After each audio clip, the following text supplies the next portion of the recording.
वो क्या कहता है? Charitable purpose includes relief to the poor, education, medical relief, yoga,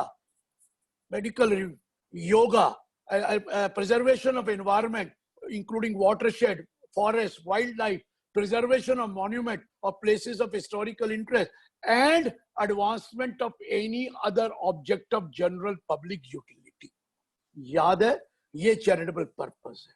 इसमें सिर्फ एजुकेशन नहीं है, मेडिकल इंस्टीट्यूशन, मेडिकल नहीं है, जो यहाँ तो सब कुछ इंक्लूड है. Relief to the poor, it includes medical relief, it includes yoga, it includes education, it includes preservation of environment including watershed, wildlife, it includes preservation of monument and other places and advancement of general public utility. लेकिन 1023C में कौन से हमारे आते हैं? जरा अब ध्यान से सुनना, क्योंकि आपको अप्लाई करना है कि 23C में करें कि 12AB में करें, दोनों तो अब कर नहीं सकते. तो 1023C के जरा सेक्शन सुनिए. Section 10 clause 23C sub clause 3IAB. देखिए, sub clause 3IAB. Then there is section 10 clause 23C sub clause 3IAC. Then there is section 1023C sub clause 3IAD. Section 1023C sub clause 3IAE. मैं sub clause IV और V की बातें नहीं कर रहा, वो notified institution को charitable और रिलीजियस है. Then section 1023C VI and section 1023C VIA. जरा अब ध्यान से सुनना, ये क्या है, क्योंकि मुझे आपको कंपेयर कराना है इसका 12AA का और क्या कौन सा अप्लाई करना है. ये सारे में से पूछ रहे हैं तो मैं पहले ही बता. पहला point, 1023C sub clause 3AB is for income of a university or educational institution not for making any profit but for imparting education shall be fully exempt if it is wholly or substantially funded by the government. Please note, wholly or substantially financed by the government. You are a university, you are a college, you are an educational institution, not for making any profit, but for imparting education, and you are wholly or substantially financed by the government. उस case में कोई approval की जरूरत नहीं. No approval is required. उस case में कोई भी टैक्स ऑडिट नहीं है. उस केस में मैं आपको बता दूं, ऑडिट टैक्स नहीं कह रहा, ऑडिट अंडर इनकम टैक्स वो नहीं है. उस केस में कोई कंडीशन नहीं है 15% और 85% की. उसमें एक ही है मैंडेटरी चीज, return to be filed mandatorily. You are required to file return. कोई अप्रूवल की जरूरत नहीं है, कोई 85-15% नहीं है, कोई कॉर्पस नॉन कॉर्पस वाली, सारा का सारा माफ है. अगर आपको 100% ग्रांट गवर्नमेंट की आती है या more than substantially finance more than 50%, तो उस केस में कोई रजिस्ट्रेशन नहीं, कोई अप्रूवल नहीं, और सिर्फ एक रिटर्न भरनी है और कुछ नहीं करना. मुझे 10BB की रिपोर्ट भी नहीं चाहिए, सिर्फ रिटर्न भरनी. 3IAC ये भी सिमिलर है. हॉस्पिटल और medical institution not for making any profit but for philanthropic purposes who are wholly or substantially financed by the government. मतलब 100% गवर्नमेंट की एड है या मोर देन 50% की गवर्नमेंट की एड है, तो उस केस में भी सेम रूल है जैसे एजुकेशनल के लिए थे. No return, sorry, only return is mandatory, no other condition, no approval required, no audit required, nothing, only approval is necessary. ये भी आपको मैंने बता दिया जो 3IAC है. अब आया सेक्शन 1023C 3IAD और 3IAE. ये वो कौन से? Educational institution university not for making any profit but for imparting education whose gross receipt does not exceed 1 crore. Hospital में भी यही है और एजुकेशनल भी यही है. एजुकेशनल 3IAD में आते हैं, हॉस्पिटल 3AE में आते हैं, या मेडिकल इंस्टीट्यूशन. अगर 1 crore से ऊपर नहीं है, no approval required, no audit required, no requirement of 85 or 15%, only return is mandatory.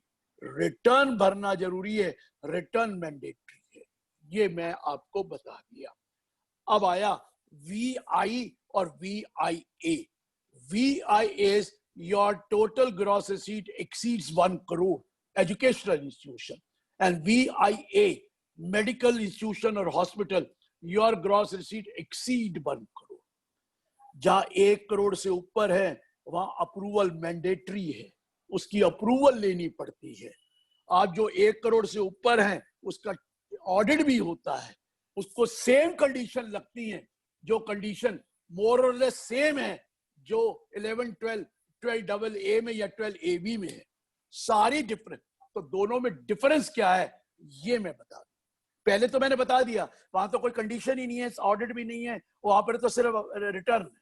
लेकिन 6(6)A, क्योंकि 6(6) एजुकेशनल इंस्टीट्यूशन वही VI में जा सकते हैं, यूनिवर्सिटी VI में जा सकते हैं, हॉस्पिटल मेडिकेशन VIA में जा सकते हैं, या 11, 12 में भी जा सकते हैं, क्योंकि चैरिटेबल पर्पस में एजुकेशन भी इंक्लूडेड है, रिलीफ टू द पुअर भी, सॉरी, एंड मेडिकल भी इंक्लूडेड है. तो कौन से में जाए, पहले डिफरेंस सुन लीजिए. पहला पॉइंट देखिए, दोनों को रिटर्न तो फॉर्म 7 पे ही भरनी पड़ती है, ये तो सबको पता है. लेकिन फॉर्म 7 में टिक करना पड़ता है. क्या टिक करना पड़ता है कि आप 1023C में जा रहे हैं कि 11, 12 में जा रहे हैं, ये आपको टिक करना पड़ता है. पहले टिक नहीं करेंगे तो गलत हो जाएगा. आपने टिक किया, यहाँ अप्रूवल रिक्वायर्ड है या रजिस्ट्रेशन रिक्वायर्ड है. आप कहेंगे दोनों में फर्क क्या है. देखिए, अप्रूवल और रजिस्ट्रेशन में क्या फर्क है सुन लीजिए. ये 56D में जाता है अप्रूवल, और ये फॉर्म 10A में जाता है अप्रूवल का, रजिस्ट्रेशन का. अब जरा ध्यान से सुनिए मैं क्या कहना चाहता हूं.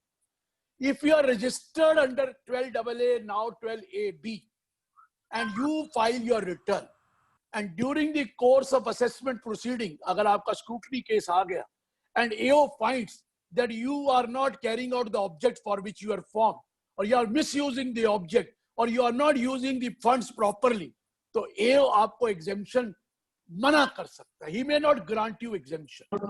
रजिस्ट्रेशन कैंसिल ही, एग्जेम्पशन ही नहीं दे सकता. कह सकता है मैं ये एग्जेम्पशन नहीं देता क्योंकि आपने 11(5) में एक्यूमुलेट नहीं किया, आपने मिस यूज किया, आपने 13(3) वालों के लिए यूज कर लिया और वो कर लिया, और हम आपको या आपके ऑब्जेक्ट फॉलो नहीं किए, हम नहीं. लेकिन अगर आप 1023C में हैं और अप्रूव्ड हैं, एओ के पास पावर नहीं है रिफ्यूजिंग द एग्जेम्पशन. वो एग्जेम्पशन रिफ्यूज नहीं कर सकता. जो आप रिटर्न भरेंगे स्क्रूटनी आएगी. अगर उसको लगता है you are misusing the object, you are not following the object, you are not using the funds which were supposed to be used for a certain purposes, or you are not accumulating the fund under 11(5), तो उस case में वो exemption नहीं मना करेगा. He will have to write to the commissioner of exemption. He will prepare a report and write to the commissioner of exemption saying that they are misusing this and kindly withdraw their exemption, kindly withdraw their approval, kindly withdraw their approval. अब commissioner exemption आपको opportunity of being heard देगा. After giving an opportunity of being heard, the commissioner of income tax may take a decision to withdraw. If he withdraws the exemption, AO will not give you the exemption. We withdraw the approval, then AO साल की exemption नहीं देगा. But if he does not withdraw the approval, AO is duty bound to give you the exemption. AO is duty bound. ये proviso है section 143 sub section 3 में लिखा है. Section 143(3) में प्रोवाइजो लिखा है, provided that AO shall not refuse exemption if a trust is registered in 2023 what you call C, unless he prepares a report and send that report to the commissioner exemption giving his the details of misuse etc, and the commissioner of income tax after exemption, after giving you an opportunity of being heard, will take a decision either to withdraw the approval or not to withdraw. If he withdraws the approval, AO will not give you exemption of that year. If he does not withdraw the approval, AO is duty bound to give you the exemption. ये पहला difference दोनों में बताया. दूसरा difference जो बाद में अब ठीक करा दूंगा 31 मार्च 2020 तक का, corpus donation, donation with a specific direction that it will form part of the corpus of the trust, is exempt if you are registered under 12AA or 12AB under section 11 subsection 1 clause D, ये corpus donation वहां माफ होता है 11(1)D में, आपको spend करने की जरूरत नहीं है। लेकिन 1023C में corpus donation was not exempt. मैं पुरानी बात कर रहा हूं 31 मार्च 20 का। Corpus donation was not exempt.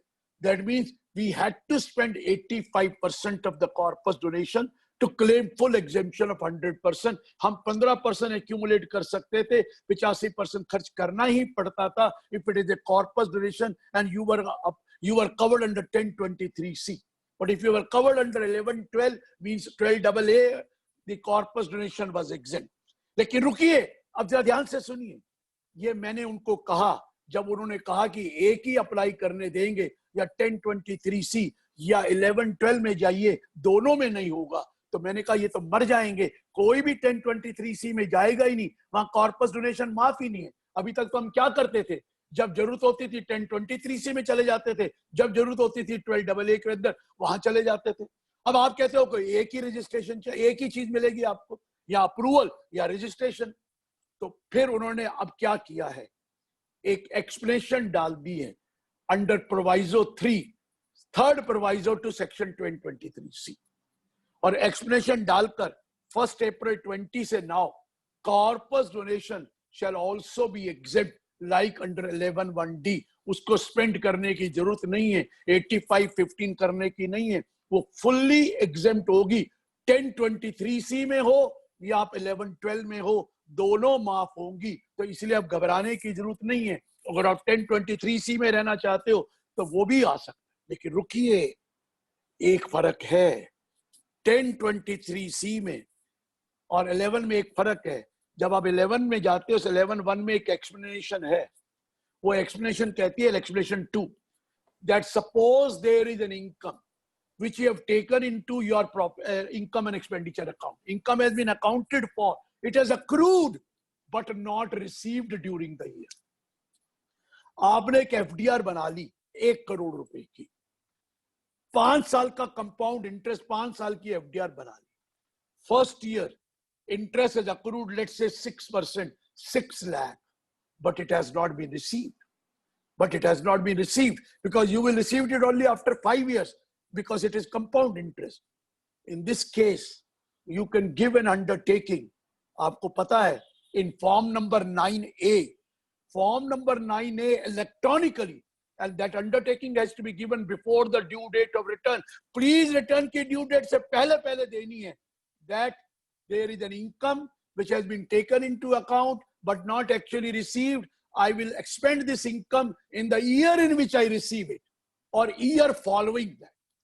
ये undertaking दे दीजिए कि मैं ये income है मेरे पास जो accrue होगी, receive होगी 5 साल के बाद, तो मैं 5th year में खर्च कर दूंगा, या 1 साल और दे दिया गया 6th year में खर्च कर दूंगा। तो इस साल की वो डीम्ड एप्लीकेशन मान ली जाती है। तो आपको 5 या 6 साल में खर्च करनी पड़ेगी, तब नहीं करेंगे तो उस साल की इनकम हो जाएगी। लेकिन अभी तो आपको ये एग्जेम्पशन दे देते। लेकिन रुकिए, ये सिर्फ सेक्शन 11 में है, 1 में एक्सप्लेनेशन है, ये 1023 से में अभी भी नहीं। तो अगर कोई ऐसी इनकम है जो एक्चुअली रिसीव नहीं हुई, तो भी आपको 1023C में है तो खर्च करनी पड़ेगी। आप ये प्ली नहीं ले सकते, I have not received it, I will spend it in the year in which I receive or year following that. अरे मर्केंटाइल सिस्टम की बात कर रहा हूँ, कैश में तो रसीद बेसिस ही होता है, लेकिन मर्केंटाइल में तो रसीद नहीं होता ना। और सेक्शन 8 तो मर्केंटाइल रखना ही पड़ेगा, और बाकी भी मोस्टली मर्केंटाइल ही रखते हैं। तो ये एप्लीकेशन अभी भी नहीं है, ये चीज अभी भी नहीं है 1023। और एक और भी है ना, आपको पता है कि आप कह देते हैं we will spend it next year, ये भी तो कर सकते। For any other reason you have not received you have received the income but you could not apply. आपके पास इनकम 26 मार्च को आई, 25 मार्च को आई, 20 मार्च को आई, 10 मार्च को आई, आप पूरा खर्च नहीं कर सके, तो आप लिख सकते हैं हम अगले साल खर्च करें। यही फॉर्म 9A भरना पड़ता है, and that has to be filed before the due date of return. तो आपको ये डीम्ड एप्लीकेशन मानकर इस साल एग्जेम्पशन दे देते हैं, अगले साल आप खर्च कर दीजिए। अगर अगले साल खर्च नहीं करेंगे तो अगले साल की इनकम हो जाती है, लेकिन जब अगले साल की इनकम होगी तो 15% नहीं मिलेगा उसमें। लेकिन ये वाला अभी भी 1023C में नहीं है। तो ये सोच के चलना, जब आप अप्लाई करने जा रहे हैं ये बेनिफिट आपको नहीं मिलेगा। और एक और बात, 1023C में ऑडिट रिपोर्ट 10BB फॉर्म में जाती है, 10BB, और उसके केस में जो रिपोर्ट है ऑडिट, वो रिपोर्ट वो 10B में जाती है, 10 Bombay B। If you are covered under 1112, 10B. If you are covered under what you call 1023C, 10BB. ये मेजर डिफरेंस है, बाकी डिफरेंस सेम है, बाकी तो कंडीशन है सेम है। उसमें भी ऑडिट है, उसमें भी ऑडिट है, उसमें रिपोर्ट अलग फॉर्म है, नो डाउट। उसमें भी 15% है, उसमें भी 85% है, उसमें भी अब कॉर्पस डोनेशन आ गया, उसमें भी कॉर्पस डोनेशन। लेकिन मैं बार बार बोल रहा हूं, अब आपको या 1023C रखना पड़ेगा या 11 और 12 लेना पड़ेगा। दोनों अब नहीं मिलेंगे, दोनों अब नहीं मिलेंगे। तो जब आप अप्लाई कीजिए, अगर बाई चांस आप 10-12 में जा सकते हैं दीजिए, बाद में चेंज करना चाहते हैं तो ये ड्रॉप करना पड़ेगा, तो 1023C जाना पड़ेगा। 1023C में है, आप 11-12 में जाना चाहते हैं तो ये कैंसिल कराना पड़ेगा, आप उसमें जाएंगे। एक ही अब मिलेगा, either 1023C और 11 and 12, you cannot go for both benefit। ये मैं पहले। अब सेकंड पॉइंट, मैंने आपको बताया आपको अप्लाई दोबारा करना है। आपने अप्लाई कर दिया, अब 31 दिसंबर तक हो गई डेट। अगर नहीं करेंगे तो आपका डी रजिस्टर हो जाएगा, डी अप्रूव हो जाएगा, बाद में आपको एग्जेम्पशन नहीं मिलेगी। मुझे मत कहना, वेट मत करते रहना 31 दिसंबर तक, वो तो अभी एक्सटेंड हुआ है। लेकिन आपको एक आएगा फॉर्म, सिंपल इंटीमेशन है, क्यों टाइम वेस्ट करना, जब इंटीमेशन आए तो अप्लाई कर दे और विद इन 3 मंथ्स वो आपको नया आप दे देंगे। लेकिन वो वैलिड होगा 5 साल के लिए, चाहे वो अप्रूवल हो चाहे वो रजिस्ट्रेशन हो। आपको रीअप्लाई करना पड़ेगा, what, at least 6 months before, at least 6 months prior to the expiry of 5 years। अब दोबारा अगर आपने अप्लाई किया हुआ है एप्लीकेशन फॉर रजिस्ट्रेशन, लेकिन रजिस्ट्रेशन ग्रांट नहीं हुई है, तो लॉ कहता है it will B merge with the new law. अब न्यू लॉ में क्या है, जब भी आप पहली बार अप्लाई करेंगे, सुनते रहिए, जब भी आप पहली बार रजिस्ट्रेशन के लिए अप्लाई करेंगे या अप्रूवल के लिए अप्लाई करेंगे, आपको प्रोविजनल रजिस्ट्रेशन मिलेगी या प्रोविजनल अप्रूवल मिलेगी। ये परमानेंट नहीं होगी, प्रोविजनल रजिस्ट्रेशन या प्रोविजनल अप्रूवल। अगर आप 11-12 में जाते हैं तो रजिस्ट्रेशन प्रोविजनल, आप 1023 से जाते हैं तो प्रोविजनल अप्रूवल। ये प्रोविजनल है, आपको इसको परमानेंट कराना पड़ेगा। At least 6 months, if within 6 months, if you have commenced the charitable activity within 6 months, or at least 6 months prior to the completion of 3 years, whichever is earlier। सुन लीजिए, आपने apply कर दिया, आपको प्रोविजनल मिलेगी। आपको अप्लाई कर दिया, प्रोविजनल मिलेगी। वो प्रोविजनल रजिस्ट्रेशन वैलिड है मैक्सिमम 3 years की। लेकिन अगर आपने चैरिटेबल एक्टिविटी शुरू कर दी है तो with in 6 months of the commencement of the charitable activity, तो आप अप्लाई कर दीजिए। दूसरी रजिस्ट्रेशन जो परमानेंट होगी, वो परमानेंट भी 5 साल के लिए होगी। लेकिन अगर आपने कमेंस नहीं करी है तो either 6 months before the commencement और within at least 6 months prior to the completion of 3 years, 2.5 साल से पहले आपको ये देकर परमानेंट रजिस्ट्रेशन देगी। प्रोविजनल दोबारा नहीं मिलेगी, एक ही बार मिलेगी परमानेंट। और जिनकी एप्लीकेशन ऑलरेडी पेंडिंग है वो को भी प्रोविजनल मिलेगी, और जो नया अप्लाई करेंगे, चाहे वो अप्रूवल है चाहे वो रजिस्ट्रेशन है, वो भी प्रोविजनल मिलेगी, वैलिड फॉर मैक्सिमम 3 years। मैंने बताया प्रोविजनल रजिस्ट्रेशन। और सुन लीजिए, अगर आपने कोई ऑब्जेक्ट चेंज कर दिए and which do not conform to the object for which you have been registered, then you will have to apply again for registration within 30 days। Within 30 days में registration apply करनी पड़ेगी। अगर आपने कोई object change कर दिए which do not conform to the object for which you were registered, वो भी 30 days में एप्लीकेशन देनी पड़ेगी। मैंने आपको बोला registration valid for 5 years permanent वाली, अप्रूवल वैलिड फॉर 5 years। मैंने ये भी बोला सबको री रजिस्टर कराना पड़ेगा अप टू 31 दिसंबर। नहीं कराएंगे तो आप फंस जाएंगे। और नया जो अप्लाई होगा, वैसे तो लॉ बन गया है at least 1 month before the commencement of the previous year, relevant to the assessment year for which you are going to take registration. इस साल के लिए नहीं है, अगले साल. Suppose आपको 22-23 असेसमेंट ईयर की रजिस्ट्रेशन चाहिए, प्रीवियस ईयर 21-22 की, तो आपको फरवरी 21 तक कर देना है, 1 महीना before the commencement of previous year, और please before the commencement of the previous year. कोई मुझसे पूछने लगा, सर ये कैसे हो सकता है, फरवरी में मैं ट्रस्ट बना रहा हूं अक्टूबर में, तो फरवरी में कैसे मुझे पता मैं बनाऊंगा? अरे पहला प्रीवियस ईयर आपको पता है, अगर 12 महीने से कम है तो अक्टूबर से शुरू होगा, तो 1 महीना पहले अप्लाई कर देना. अगर अप्रैल से शुरू करना है तो फरवरी एंड तक अप्लाई कर देना. इस साल के लिए तो उन्होंने वैसे ही अक्टूबर कर दिया, नए के लिए 1 अक्टूबर तक अप्लाई कर दीजिए. लेकिन हमेशा मैंने आपको बोला, एक नया ट्रस्ट रजिस्टर कराना है तो 1 month before the commencement of the previous year. अगर आप प्रीवियस ईयर कमेंस कर रहे हैं 1 अप्रैल को, तो 28 फरवरी या 29 फरवरी तक अप्लाई करना पड़ेगा, नहीं तो नहीं देंगे उस साल का. लेकिन अगर पहला प्रीवियस ईयर हो ही अक्टूबर से रहा है, क्योंकि पहला previous year less than 12 month हो सकता है, आप नवंबर से शुरू करना चाहते हैं, नवंबर से मार्च, कोई बात नहीं, 1 महीना पहले से अप्लाई कर दीजिए, सितंबर एंड तक कर दीजिए, हम कुछ कहेंगे 1 मंथ बिफोर. तो मैंने ये कहा है 1 महीना पहले अप्लाई करना पड़ेगा, फ्रेश रजिस्ट्रेशन और फ्रेश अप्रूवल. ये भी अमेंडमेंट आई है, अगली अमेंडमेंट 80G सर्टिफिकेट मिला हुआ है, उसके लिए भी री रजिस्ट्रेशन री अप्रूवल लेनी पड़ेगी, वही इंटीमेशन देनी पड़ेगी इन ए सिंप्लीफाइड फॉर्म. पहले ये 80G की अप्रूवल जो होती है वो परमानेंट थी, अब ये 5 साल तक वैलिड होगी. Please note, it will be valid for a maximum period of 5 years and you will have to apply for reapproval at 6 months prior to the completion of a period of 5 years. 4.5 साल से पहले ही 80G के लिए दोबारा apply करना पड़ेगा. ये मैं आप बता दूं, पहले तो जो ऑलरेडी एग्जिस्टिंग 80G है उसके लिए एप्लीकेशन दे देना 1 अक्टूबर से 31 दिसंबर तक.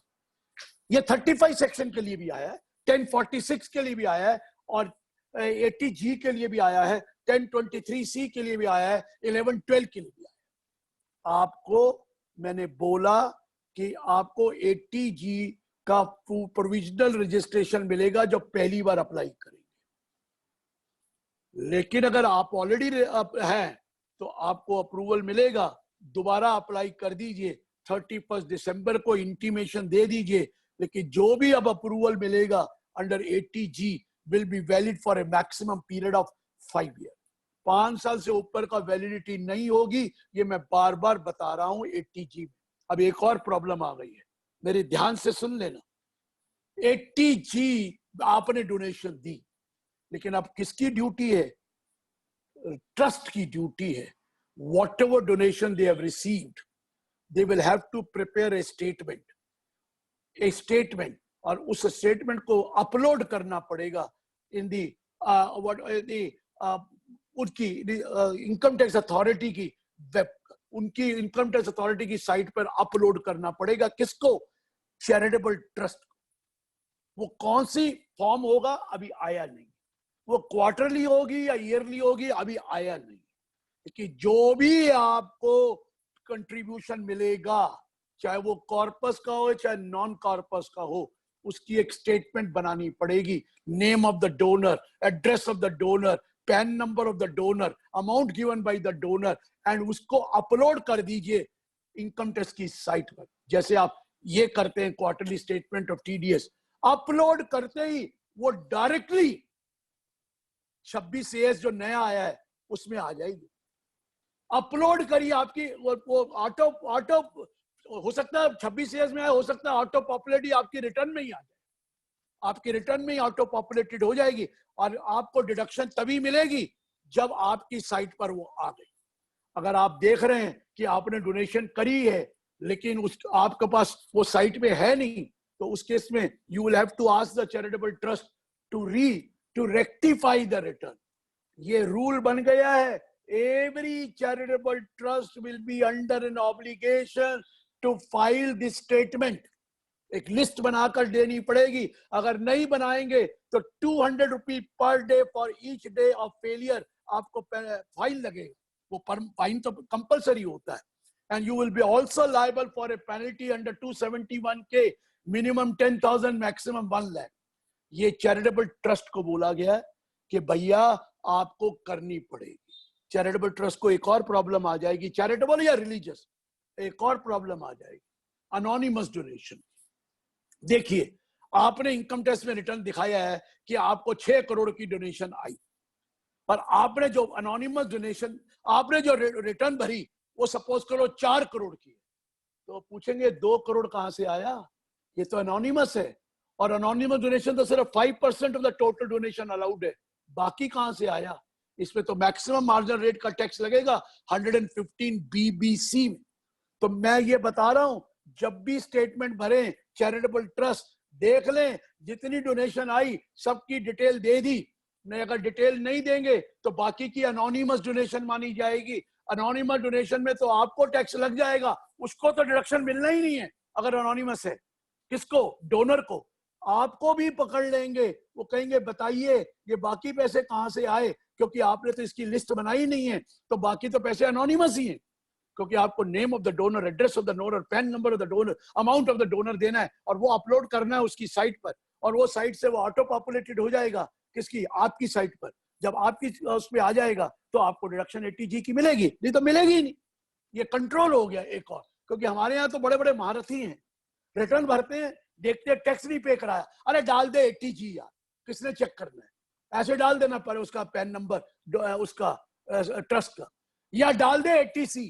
अरे 80C भी ले लेते हैं, कभी जमा ही नहीं कराया 80C. हमारे बड़े महानुभाव हैं, ऐसा भी करते हैं. अरे भैया अब तो पूरा चेक होगा. अब तो आपको पता है ये 26A जो नया आया वो तो अब इंफॉर्मेशन है पूरी, और बाकी चीजें भी उनके पास और आ जाएंगी. तो पहले मैंने बताया, अब आपकी ड्यूटी बन गई चैरिटेबल ट्रस्ट की, जिसके पास 80G है, to file a statement, whether it will be a quarterly statement or yearly statement, yet to be notified. What kind of a form will be there, yet to be notified, within what time it has to be filed, what will be notified. But once it is notified, you have to file it, and if you don't file it, 200 rupees per day, each day fine hai, 234 age में. And secondly, penalty भी है 271K में. ये उनकी चीज आ गई, ये amendment 80G में आई. मैंने 11-12 की भी अमेंडमेंट बता दी. अब 12AB जो सेक्शन आ गया, अब आपको अप्लाई 12AB में करना पड़ेगा. मैंने आपको बोला, और जो भी नई एप्लीकेशन होगी within 1 month before the commencement of the previous year होगी, and you will have to apply in form. And please note, application आजकल ऑनलाइन होती है और उनको आपको अप्रूवल देनी है विद इन 6 months, जो भी टाइम है. But wait a minute, it will be a provisional registration or provisional approval which has to be converted into a permanent तो नहीं है, approval of 5 years, and then any renewal application has to go at least 6 months prior to the commencement of the previous year. ये भी charitable trust में change आया है. ये मुझे इस 2020 की अमेंडमेंट बताई है. हो सकता है कोई आपको चाहिए हो तो और कोई अमेंडमेंट तो मैं पुरानी भी बता सकता हूँ, लेकिन मैं चाहता हूँ कि इतनी बताकर, क्योंकि मुझे अब बोल दिया गया कि HUF के बारे में भी बोलना है तो मैं बोलूंगा. लेकिन अगर आप चाहें तो चैरिटेबल ट्रस्ट की पहले क्वेरीज ले सकते हैं, ताकि उसको खत्म करके फिर HUF की, नहीं तो मिक्स हो जाएगी.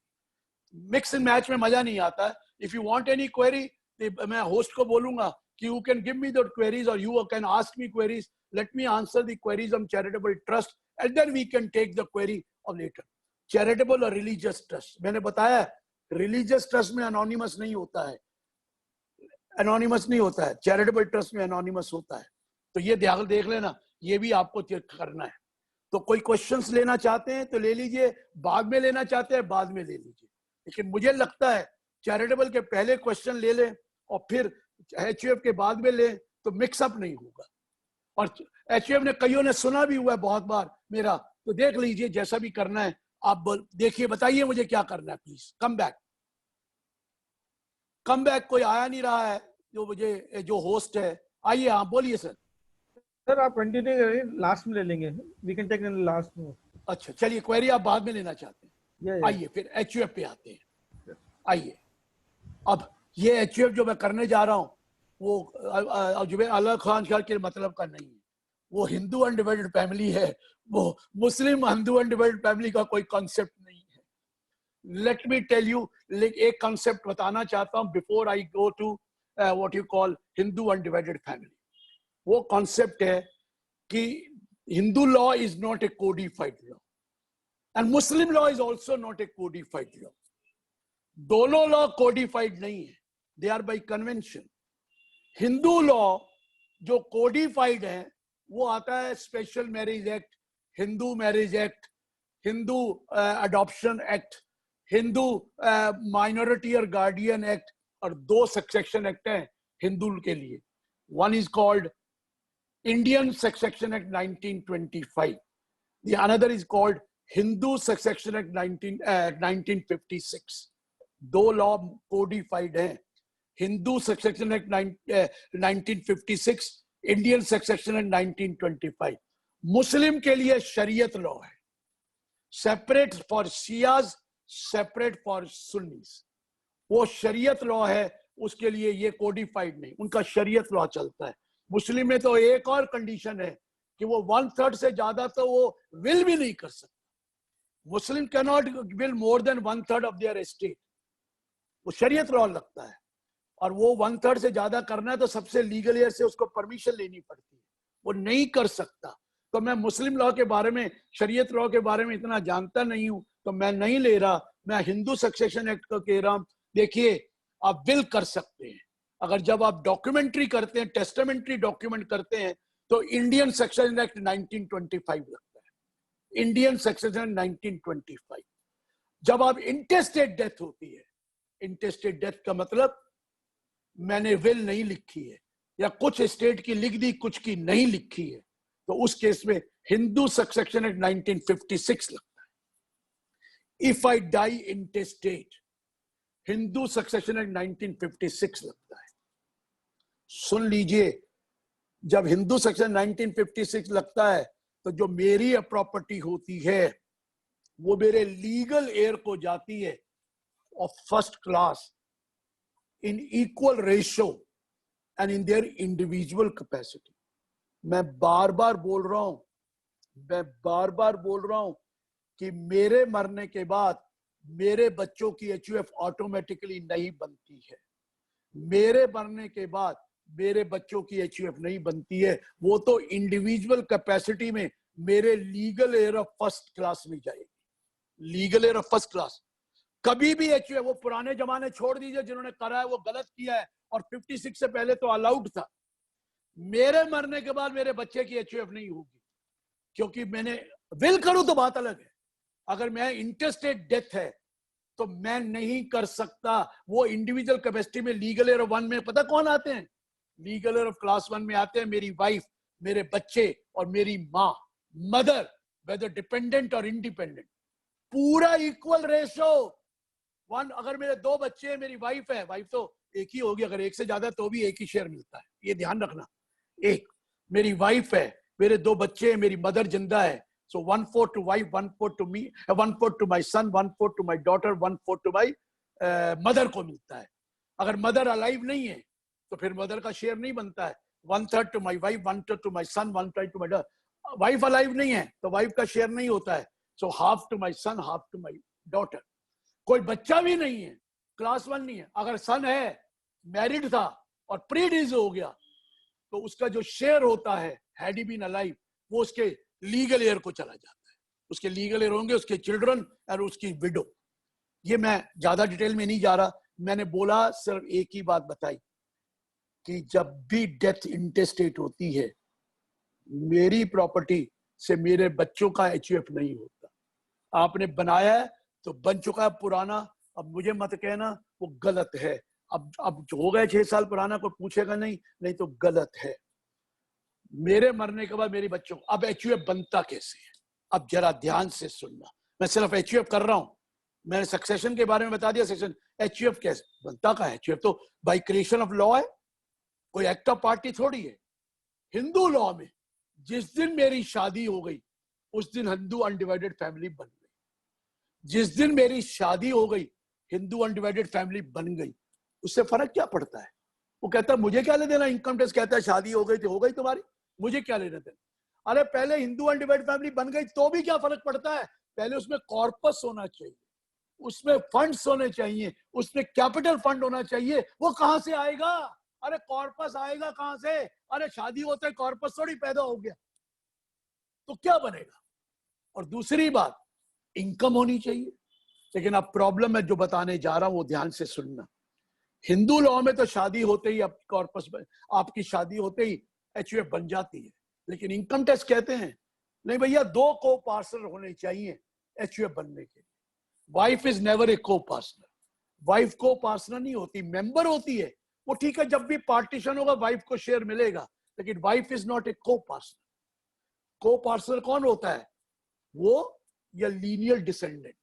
देखिए, इसलिए इनकम टैक्स में जरा ध्यान से सुनना, ये मेरा शेयर देखिए। हिंदू लॉ में शादी होते ही बन गई, 2 भाइयों में एचयूएफ नहीं होती। फादर की एचयूएफ, फादर की डेथ हो गई तो भाई कंटिन्यू करते हैं, लेकिन नई एचयूएफ 2 भाइयों में नहीं होती। मेल मेंबर बनाता है अपनी वाइफ के साथ, एचयूएफ बन गई। किसमें? हिंदू लॉ में। लेकिन इनकम टैक्स में ऐसे बनती है। देखिए, ऐसे मींस मेरा लीनियर डिसेंडेंट होना चाहिए। Linear descendant. डिसेंडेंट आप कहेंगे सन, मैं कहूंगा नहीं। 9/9/2005 के बाद lineal descendant means any child, son और डॉटर। सन और डॉटर, जरूरी नहीं है सन, डॉटर भी है तो भी एचयूएफ है। अरे वो तो बन चुकी है शादी होते ही। इनकम टैक्स कहता है 2 को पार्टनर चाहिए। अरे हो गए, चल फिर क्या होगा? फिर भी तो कॉर्पस तो चाहिए। वो कहां से आएगा? पैसे कहां से आएंगे? सर 3 तरीके है तो 2 ही तरीके। एक, बाय विल। कोई भी विल करके कह सकता है that after my death such and such property will go to HUF of such and such person. Father भी अपनी विल में लिख सकता है कि मेरे मरने के बाद मेरे बेटे की एचयूएफ को ये प्रॉपर्टी जाएगी। रिसाइटल होना चाहिए विल में। विल में रिसाइटल होना चाहिए कि डेथ के बाद ये प्रॉपर्टी मेरे बेटे को नहीं जाएगी, एचयूएफ ऑफ माय सन। वो रिसाइटल होना चाहिए, एचयूएफ ऑफ माय सन। तो वो पैसा आ जाएगा एचयूएफ के पास, वो फंड आ जाएगा एचयूएफ के पास जब आपने लिख दिया कि मेरे बेटे को जानी चाहिए, बेटे एचयूएफ को जानी। ये विल। पर जरूरी थोड़ी है कि बेटे, आप मदर भी कर सकती है, फादर भी कर सकता है, भाई भी कर, आप भी कर सकते हैं किसी की एचयूएफ। मेरी एचयूएफ मैं कर सकता हूं आपकी एचयूएफ में कि after my death it will go to the HUF of such and such person. क्योंकि विल से जो प्रॉपर्टी आती है वो टैक्सेबल होती नहीं, वो ट्रांसफर मानी नहीं जाती है। सो कोई भी विल, लेकिन विल तो तभी होगी, विल तो तभी एग्जीक्यूट होगी जब डेथ होगी। तब तक एचयूएफ कहां रहेगी? जब एचयूएफ कहां बनेगी? या तो विल से बनती है, एक और तरीका है एचयूएफ किससे बनती है? एचयूएफ बनती है गिफ्ट से। अभी सलील जैन ने ज्वाइन किया है एचयूएफ। सलील जी, गिफ्ट से बनती है। एचयूएफ में कौन कौन इंक्लूडेड है? HUF includes Hindu, Jain, Sikhs, Buddhist. क्योंकि सलील जैन है तो मैंने कहा एकदम बोलना पड़ गया कि what is HUF? It includes Hindus, Sikhs, Jains and Buddhist. They are all part of HUF. They are all part of HUF. All part of Hindu. Sorry, they are all part of Hindu. तो मेरी HUF तो बनी हुई जिस दिन शादी हो गई, रुकिए, गिफ्ट ले लीजिए, तब भी HUF बन जाएगी। कॉर्पस चाहिए, HUF तो है, कॉर्पस चाहिए, लेकिन इनकम टैक्स में तभी बनाना जब चाइल्ड है। कॉर्पस कहां से आएगा? गिफ्ट ले लीजिए। कई मुझसे पूछते हैं सर मेंबर से गिफ्ट ले लें। हाँ ले लीजिए, मेंबर से गिफ्ट लेंगे, फायदा कुछ नहीं होगा, एचयूएफ तो बन जाएगी। लेकिन लॉ में लिखा है 64(2). क्या 64 कहता है? Where a self-acquired property is converted into HUF property or treated as a HUF property or put into the hodgepodge of the HUF, then the income from that property shall be taxable in the hands of the transferor. तो वो clubbing हो जाएगी। लेकिन वैसे 56(2)(10) में लिखा है कि आप गिफ्ट मेंबर से ले सकते हैं, वो टैक्सेबल नहीं है। लेकिन फायदा क्या होगा? क्लबिंग तो होगी। लेकिन अभी इसमें भी कई तरीके होते हैं। मैंने 1 करोड़ रुपए अपनी एचयूएफ को गिफ्ट दे दी, कोई बात नहीं। एचयूएफ ने वो पैसा बॉन्ड में लगा दिया जो टैक्स फ्री बॉन्ड है, और उसमें 5 लाख रुपए का इंटरेस्ट आया। सर जब वो इनकम एग्जेम्प्ट है तो जब क्लबिंग भी होगी तो भी तो एग्जेम्प्ट होगी 5 लाख, तो कर रहे तो 5 लाख। लेकिन उस 5 लाख से जो फर्दर इनकम आएगी वो क्लब नहीं होती। It is income which is clubbed. Income on income is not clubbed. It is income which is clubbed income on income is not club, तो वो क्लब नहीं होगी। लेकिन फायदा ये है कि इससे क्या होता है कि वो क्लबिंग के ज्यादा चांसेस हैं। तो आप किसी से भी गिफ्ट ले लीजिए, anybody can make a gift. लेकिन एक चीज बता दूं, गिफ्ट जेन्युइन होनी चाहिए। हमारी कंट्री में गिफ्ट दी नहीं जाती, ली जाती। देता कौन है? कोई नहीं देता गिफ्ट, लेकिन ली जाती। गिफ्ट जेन्युइन होनी चाहिए। और गिफ्ट कितनी लें?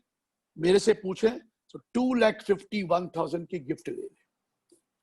जब 2,51,000 की गिफ्ट लेंगे किसी पर्सन से, गिफ्ट में रिसाइटल होना चाहिए। There should be a recital that I am giving such and such amount to the HUF of such and such person. HUF को देनी है, एचयूएफ सच एंड सच। 251 की गिफ्ट लेंगे, 2.5 लाख माफ हो जाएगा। 56(2)(10) में टैक्स लग जाएगा, कोई बात नहीं, 2.5 लाख माफ हो जाएगा। 1,000 पे 52 रुपीज टैक्स दीजिए, 5% tax, 50 rupees, 4% health and education से 52 रुपीज। एचयूएफ तैयार। आप तो 50,000 से कम भी ले सकते, फायदा क्या होगा? अरे कम से कम डिपार्टमेंट को तो पता लगे कि आपकी एचयूएफ बन गई। और 2,51,000 ली तो 52 रुपए दे के क्या फर्क पड़ा? लेकिन गिफ्ट जेन्युइन होनी चाहिए।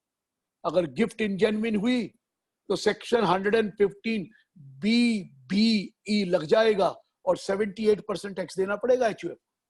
मैं बार बार बोल रहा हूं, गिफ्ट जेन्युइन होनी चाहिए। हालांकि गिफ्ट दी नहीं जाती हमारी कंट्री में, ली जाती है। अगर आप ले भी रहे हैं तो जेन्युइन होनी चाहिए। अगर गिफ्ट जेन्युइन है तो एचयूएफ तैयार है। अरे आप 5 लाख ले लो तो भी तो कोई बात नहीं, 2.5 लाख पे टैक्स दे देना, 12,500। अरे आप 4,000 एक ले लो ना, 2.5 लाख माफ करा देना, 1.5 लाख का एटीसी ले लेना और 1,000 रुपए पे टैक्स दे देना।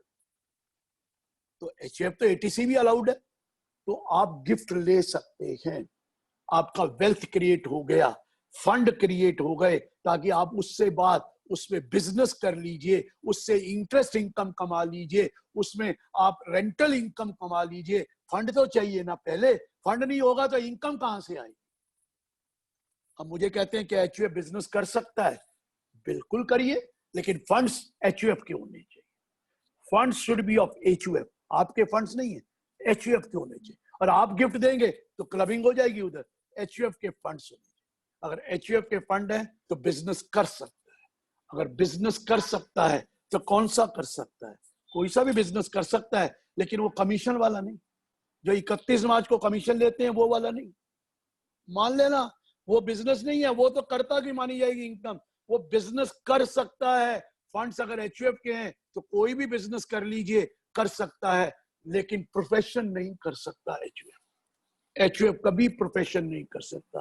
प्रोफेशन तो कौन सा होता है? Legal, medical, engineering, architect, profession of accountancy, company secretary, authorised representative, film artist, information technology.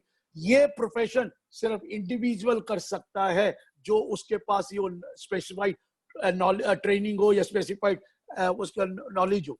और सेकेंडली, या फर्म ऑफ पार्टनर्स की कर सकते हैं, या एलएलपी कर सकती है। कंपनी नहीं प्रोफेशन कर सकती, प्रोफेशन इंडिविजुअल करता है, एचयूएफ प्रोफेशन नहीं कर सकती। ये बता दूं, आप बिजनेस कर सकते हैं, लेकिन बिजनेस फंड्स आपके नहीं होने चाहिए, एचयूएफ के होने चाहिए। हाँ, एचयूएफ लोन ले सकता है बिजनेस का।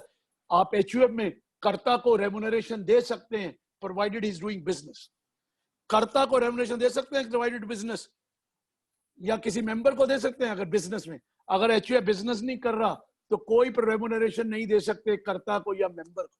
लेकिन एक और बता दूं, ध्यान से सुनना, सीए का एचयूएफ, अगर सीए करता है एचयूएफ का तो वो बिजनेस नहीं कर सकता।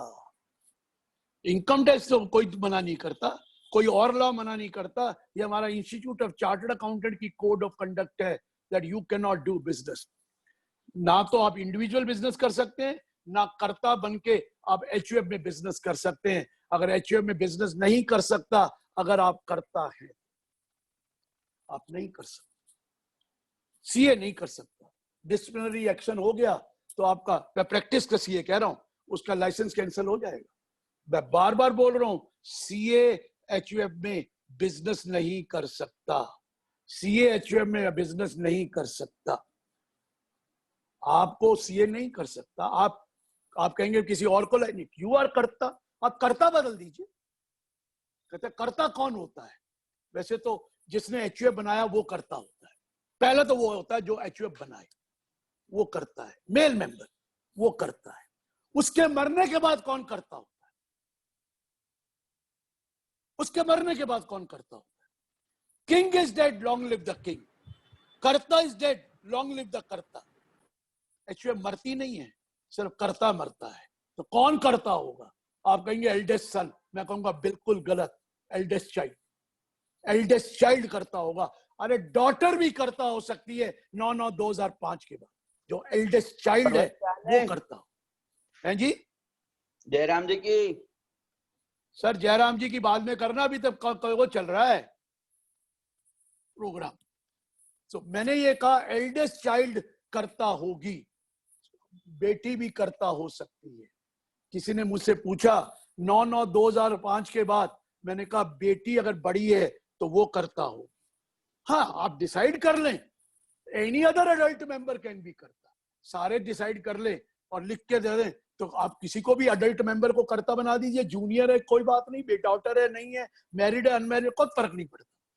लेकिन मैं बता दूं, अगर कर्ता की डेथ हो जाए जिसकी एचयूएफ है, तो उसका जो को पार्टनर जो है, उसका बेटा या बेटी जो एल्डेस्ट है, वो कर्ता मानी जाती है एज पर कन्वेंशन। कन्वेंशन बोल रहा हूं, सारे मेंबर डिसाइड करें तो कोई भी मेंबर करता हो सकता है, कोई भी को पार्टनर करता होता है। वाइफ कभी करता नहीं होती, तो वाइफ मेंबर है, वाइफ इज नेवर अ को पार्टनर। वाइफ कभी को पार्टनर नहीं होती। हाँ, जब भी पार्टीशन होगा, कर्ता की वाइफ को नहीं कहूंगा, जिसकी एचयूएफ है उसकी वाइफ को शेयर मिलता है। सपोज मेरे फादर ने एचयूएफ बनाई, अगर मेरी फादर की एचयूएफ का पार्टीशन होता तो मेरी मदर को शेयर मिलता। लेकिन मेरी फादर की एचयूएफ थी, फादर की डेथ हो गई, मैं कर्ता बन गया, अब पार्टीशन कर रहा हूं उस फादर की एचयूएफ का, तो मेरी वाइफ को शेयर नहीं मिलेगा। No no no no no no, मेरी वाइफ को नहीं मिलेगा, क्योंकि एचयूएफ की, जिसकी एचयूएफ है उसकी वाइफ को शेयर मिलता है। अरे मेरे फादर की एचयूएफ थी, मेरी मदर को मिल सकता है अगर वो मदर जिंदा है। लेकिन अगर मेरे फादर की डेथ हो गई और मैं कर्ता बन गया और मैंने पार्टीशन कर दिया फादर की एचयूएफ का, अपनी एचयूएफ का नहीं, फादर की एचयूएफ का, तो मेरी वाइफ को शेयर नहीं मिलेगा। हाँ, मेरी अपनी एचयूएफ है, मैंने भी बना ली अपनी, तो मेरी वाइफ को शेयर मिलेगा जब भी पार्टीशन होगा मेरी वाइफ को। लेकिन मेरी फादर की एचयूएफ में मेरी वाइफ का शेयर नहीं। आप कहेंगे को पार्सल कौन कौन होता है? जरा ध्यान से सुनना, मेरी तरफ देख के बात करना, क्योंकि सेक्शन 6 ने बेड़ा गर्क कर दिया 9/9/2005 के बाद। क्या कहता है section 6? The daughter of a co-partner, please note the word, daughter of a co-partner shall by birth have the same right as that of a son.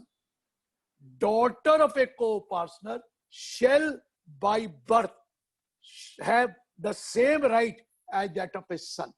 जैसे सन का राइट है वैसे डॉटर को भी मिल गया by birth. And second, daughter of a co-partner shall have a right in the co-partnership property, shall have a right in the co-partnership property as if she was a son, as if she was a son, and she will have the same liabilities as well of a son. तो daughter का भी उतना हक हो गया HUF में 9/9/2005 के बाद जितना बेटे का था। पहले नहीं था, लेकिन कंडीशन क्या है?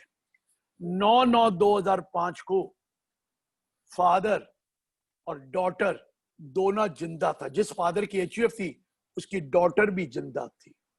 डॉटर 9/9/2005 से पहले है लेकिन जिंदा थी 9/5, और फादर की एचयूएफ थी और फादर भी जिंदा था 9/9/5 को। अगर फादर की डेथ 9/9/5 से पहले हो गई तो फिर उस फादर की एचयूएफ का शेयर डॉटर को नहीं मिलेगा। डॉटर की डेथ 9/9/2005 से पहले हो चुकी है तो फादर की एचयूएफ में शेयर डॉटर के बच्चों को नहीं मिलेगा।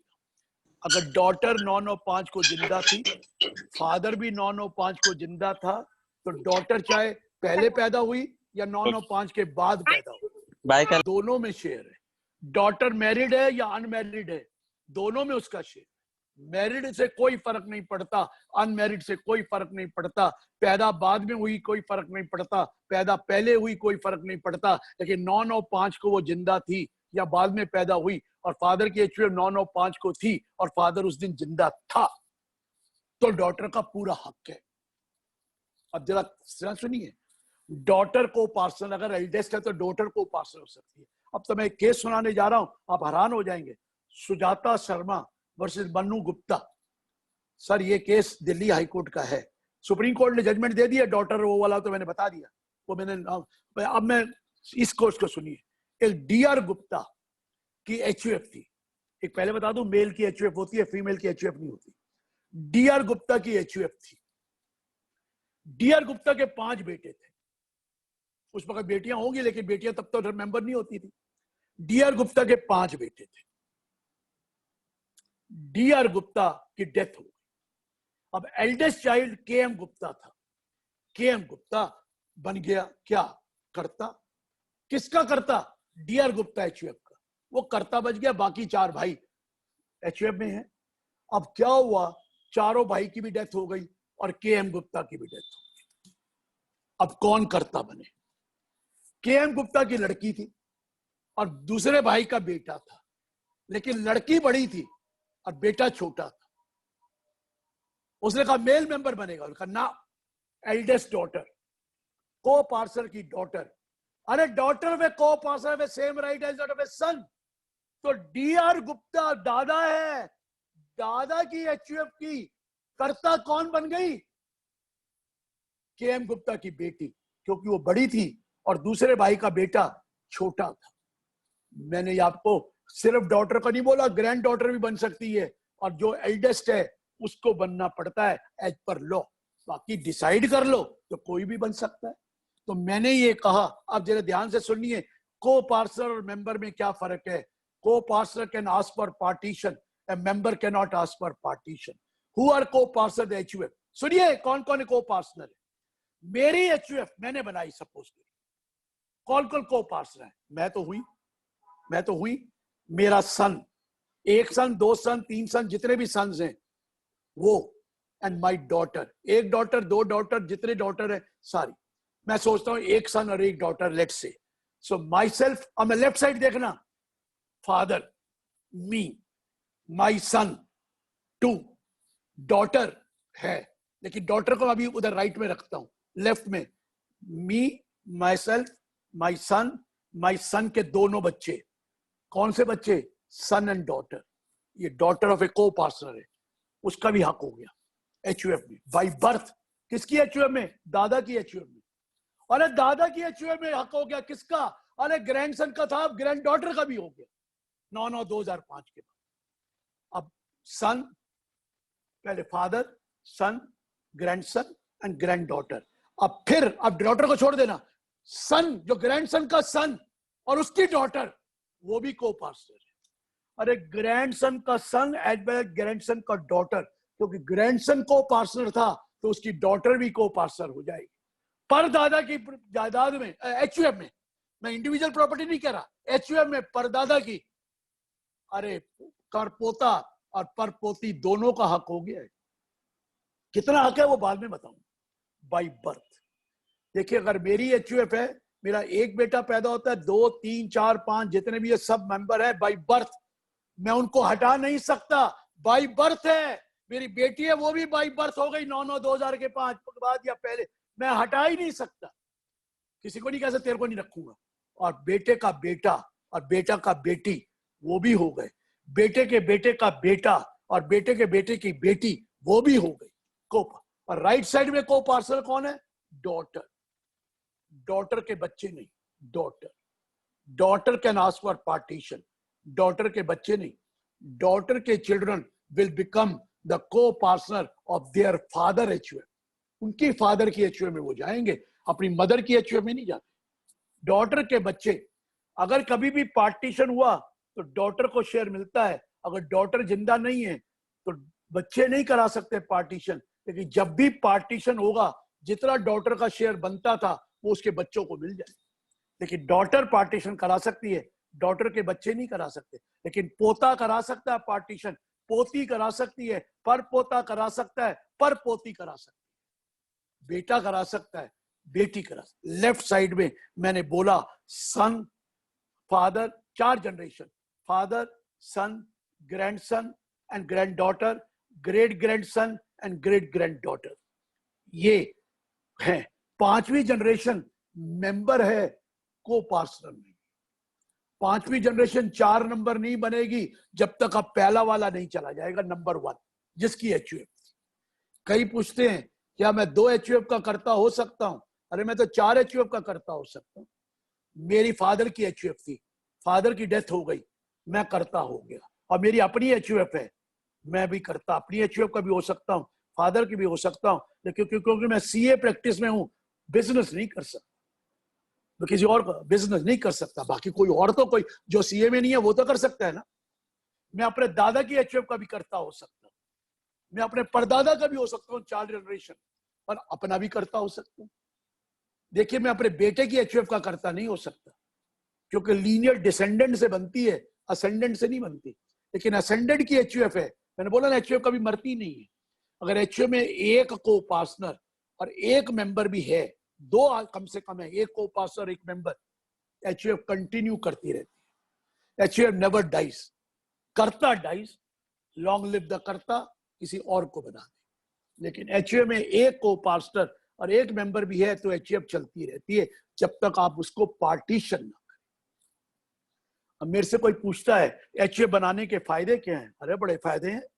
अगर HUF में आपकी इनकम आनी शुरू हो जाए तो सेपरेट एसएससी है, पहला 2.5 लाख जो एग्जेम्पशन है 30% आपको फायदा हो गया 2.5 लाख पर।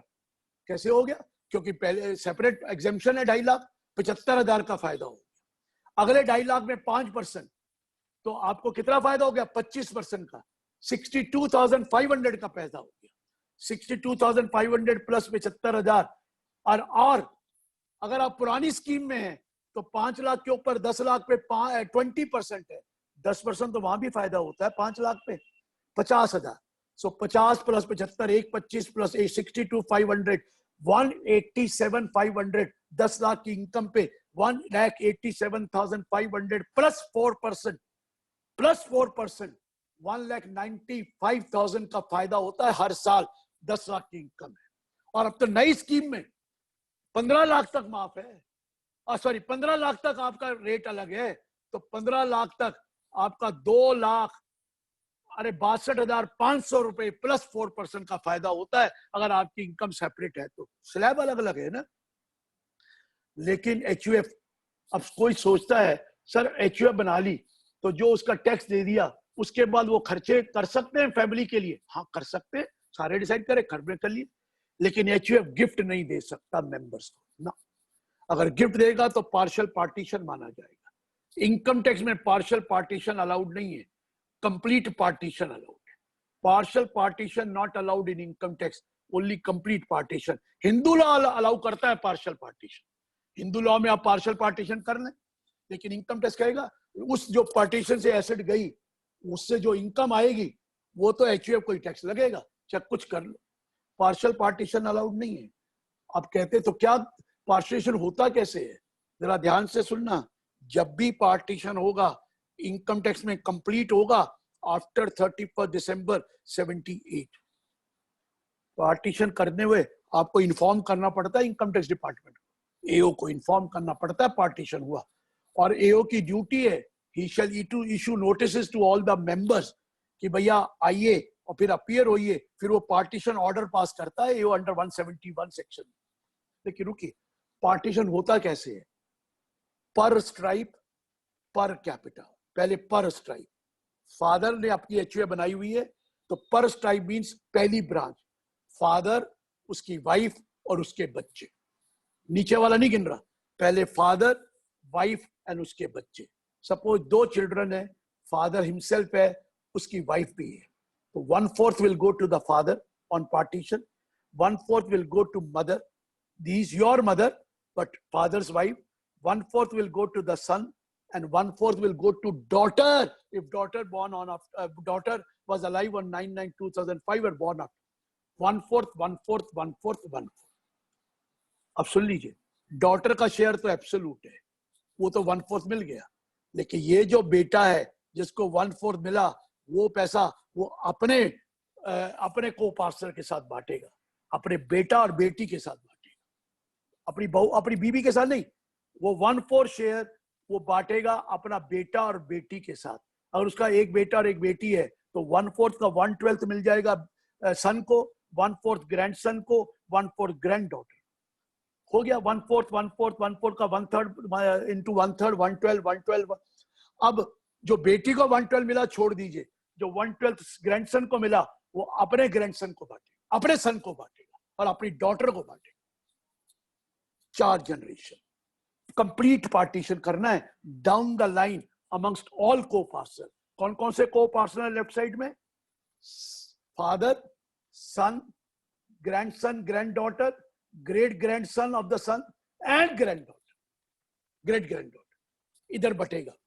लेकिन जो सन का शेयर है वो ग्रैंड सन और ग्रैंड डॉटर में बटेगा। जो ग्रैंड सन को शेयर मिला वो अपने सन और डॉटर में बांटेगा। राइट साइड में डॉटर है, उसको पूरा शेयर मिल गया। ये पार्टीशन है। लेकिन रुकिए, ये तो इक्वल पार्टीशन है। आप चाहें तो अनइक्वल पार्टीशन कर सकते हैं, लेकिन जब अनइक्वल पार्टीशन करेंगे तो आपको एक अंडरस्टैंडिंग करके सारे मेंबर एग्री करेंगे तो एक कागज बना लीजिए मेमोरेंडम ऑफ अंडरस्टैंडिंग, तो अनइक्वल करना, नहीं तो बाद में झगड़ा पड़ जाता है। अनइक्वल पार्टीशन कर सकते हैं, सारा का सारा एक आदमी को दे सकते हैं, कोई रिस्ट्रिक्शन नहीं है।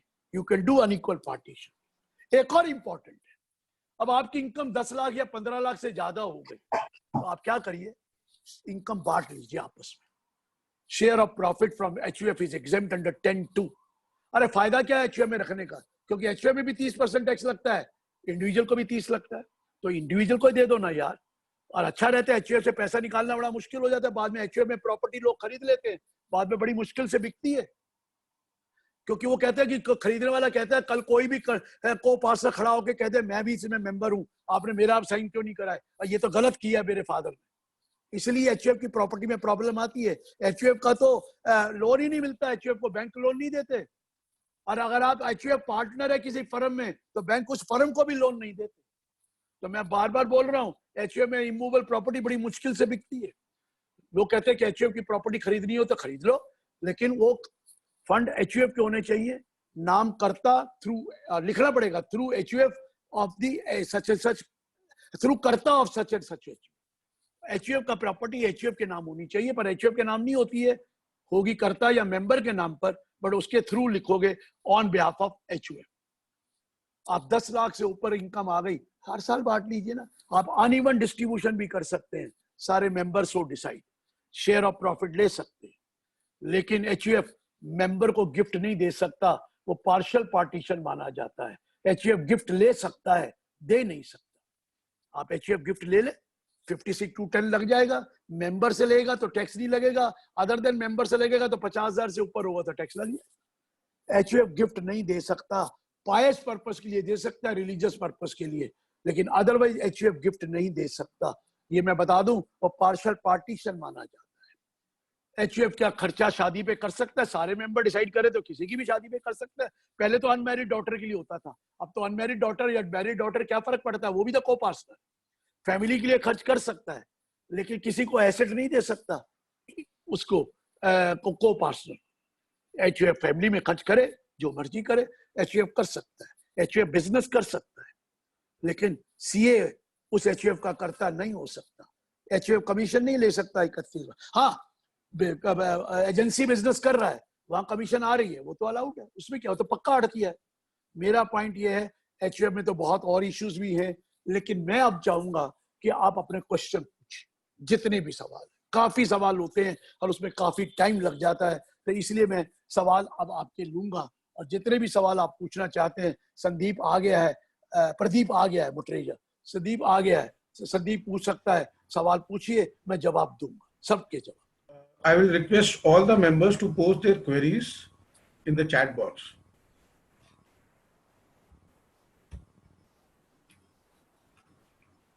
जो आइए पूछते रहिए साथ साथ, अगर पूछना है तो। Sir, in the meantime, I will like to raise one query to you regarding HUF, sir. हाँ जी Sir, you have said that down the line we have to make the partition. and हाँ जी। anybody can be appointed as a karta. Say for example, A, B, C, D are 4 brothers, and they decided that D will be made the karta. They have their sons and daughters, and the eldest sons and daughters after A, B, C, D is of B. Can after D, when A, B, C, D dies, can the daughter of the senior co-partner will become the karta? No, no, not senior. Whoever the eldest child. मैंने Okay. आपको बताया, whoever 4 भाई हैं, 4 Yeah. भाई के चारों की death हो गई है, वो Yes. करता थे, इसमें से एक करता था. अब जो हाँ. नीचे आया, जिस Yeah. भाई की बेटा या बेटी बड़ी है, Yes. वो नहीं. वो तो बाई चांस उसकी बेटी बड़ी थी और शादीशुदा थी. Yes, कि yes, वो yes. मैंने जो बताया, Yes, के.एम. yes. गुप्ता की. Yes. दूसरे भाई का बेटा छोटा था. अगर भाई का बेटा बड़ा होता तो वो बनता. Okay. And even ये if, एचयूएफ फादर, देखिए एचयूएफ फादर की थी, ग्रैंडफादर की. yes, उसमें yes. एक बेटा बन गया, जो Yes. सा मर्जी बेटा बनाओ. अब उसके नीचे कर्ता का बेटा जरूरी नहीं होता. अरे वो Okay. को पार्सल का बेटा, मेरा Okay. बेटा तो बने, मेरी एचयूएफ है तो मेरा बेटा या बेटी बनेगी. लेकिन Okay. अगर मेरे फादर की एचयूएफ थी तो मेरा ग्रैंडसन, मेरा ग्रैंड डॉटर कोई भी हो सकता है. एनी सन्स ग्रैंड, कोई भी भाई का बेटा या बेटी. eldest जो person, eldest- that is okay. मतलब अगर D की death हुई तो anybody of ABC can become or any of their lineage. whoever Sir, is the eldest child. okay, and whether say for example the son of D or is the eldest, but it is settled abroad, still he can become karta. A कर्ता can become even if non-resident, कोई फर्क नहीं पड़ता. HUF के लिए 2 चीजें होती हैं. HUF is said to be resident in India if it is fully, wholly or partially controlled from India. पहले हो गया. इतना सा भी कंट्रोल इंडिया में तो एचयूएफ रेजिडेंट होती है. अब आता है ऑर्डिनरी रेजिडेंट और नॉट ऑर्डिनरी रेजिडेंट. Yes. उस केस में कर्ता का देखते हैं. If the कर्ता was resident in 9 out of 10 previous year or 730 days, तो वो एचयूएफ वो ऑर्डिनरी रेजिडेंट हो जाती है. अगर कर्ता बाहर का है और वो 730 डेज नहीं था या 9 साल नहीं था तो वो नॉट ऑर्डिनरी रेजिडेंट. तो कर्ता नॉन रेजिडेंट हो सकता है. वो एक दिन भी इंडिया आ गया तो पार्टली कंट्रोल इंडिया हो. Okay. ऐसा कुछ नहीं है कि कर्ता नॉन रेजिडेंट नहीं हो सकता. वो तो हो ही सकता है. Okay, sir, there is one query from C. Shrikant Malusia ji. His query is that distribution of income under section 10 subsection 2 is for previous year only, or income accumulated of earlier years can also be distributed. No, current year income. अरे section 10 1 2 तो current year income का ही होता है. Past year के लिए थोड़ी income होती है, वो तो एक्यूमुलेशन है. वो इनकम नहीं है. Current year income can be distributed if no agreement equally. वो जो पर स्ट्राइप पर कैपिटा, मेरी बात समझ रहे हैं? पर stripe sir. Per capita. Otherwise सब डिसाइड करे तो एक को दे दो. पर स्ट्राइप पर कैपिटा मैंने बोला. पर स्ट्राइप मींस पहले ब्रांच फादर मदर टू सन, उसके बाद टू चिल्ड्रन, फिर सन का अपने बच्चे, फिर अपने, उस तरफ इक्वल रेशियो होता है. Sir, there is a query of Mr. C. Atal Ram Chetri ji. He is asking, can HUF be a partner in a partnership firm? Through karta. He can be a partner through karta. लेकिन मैंने एक चीज बता दी, जो share of profit आएगा वो HUF का माना जाएगा. लेकिन अगर वहां रेम्युनरेशन दे रहे हैं तो कर्ता की रेम्युनरेशन कर्ता के हाथ में टैक्स होगी, एचयूएफ में नहीं होगी. हाँ, इंटरेस्ट आएगा वो फंड का, वो एचयूएफ का माना जाएगा अगर इंटरेस्ट ऑन कैपिटल मिल रहा है एचयूएफ के capital. Yes, sir. Yes. Sir. लेकिन कर्ता अगर बिजनेस कर्ता अगर बन गया partner on behalf of HUF और उसको रेम्युनरेशन दी गई तो वो कर्ता की सैलरी मानी जाएगी, एचयूएफ की नहीं मानी जाएगी. बट थ्रू कर्ता you can be A partner. लेकिन अगर फर्म में पार्टनर बन गई कर्ता के थ्रू, मैं आपको बता दूं बैंक लोन नहीं देता उसको. ये मुझे बता दूं पहले. Okay, sir. Thank you, sir. Sir, there is one query of CA Mansi Mishra ji.